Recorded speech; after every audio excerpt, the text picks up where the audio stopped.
Now, once you do that, it turns out there are 3 factors that the science shows lead to better performance, not to mention personal satisfaction. Autonomy, mastery, and purpose. Autonomy is our desire to be self-directed, to direct our own lives.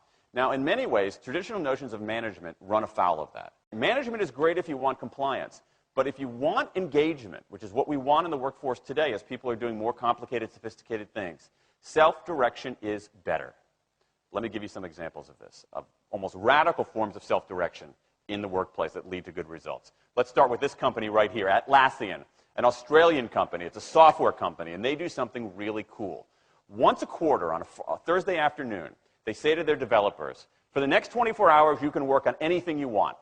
You can work on it the way you want. You can work on it with whomever you want. All we ask is that you show the results to the company at the end of those 24 hours in this fun kind of meeting, not a star chamber session, but this fun meeting with beer and cake and fun and other things like that. It turns out that that one day of pure, undiluted autonomy has led to a whole array of fixes for existing software, a whole array of ideas for new products that otherwise had never emerged.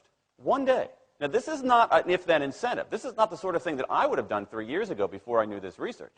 I would have said, you want people to be creative and innovative? Give them a freaking innovation bonus. If you can do something cool, I'll give you $2,500.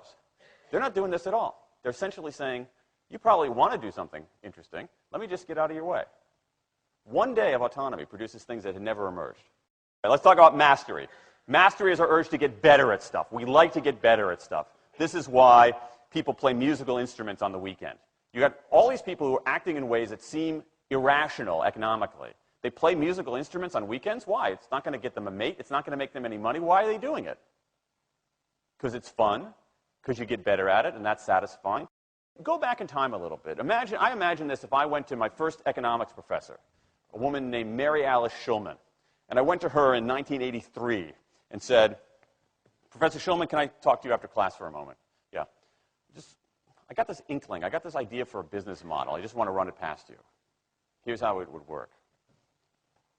You get a bunch of people around the world who are doing highly skilled work, but they're willing to do it for free and volunteer their time, 20, sometimes 30 hours a week. Okay, she's looking at you somewhat skeptically there. Oh, but I'm not done. And then what they create, they give it away rather than sell it. It's going to be huge. I mean, she truly would have thought I was insane.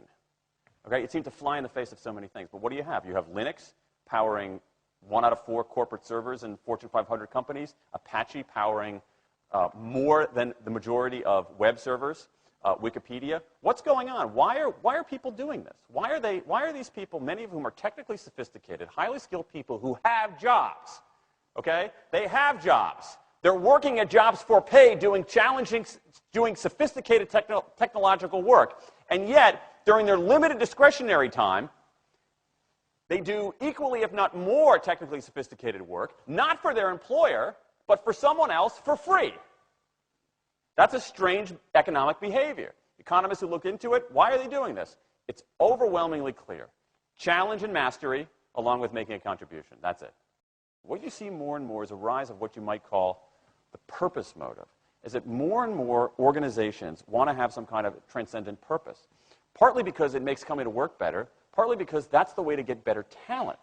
And what we're seeing now is, in some ways, when the profit motive becomes unmoored from the purpose motive, bad things happen. Bad things ethically sometimes, but also bad things just like not good stuff, like crappy products, like lame services, like uninspiring places to work.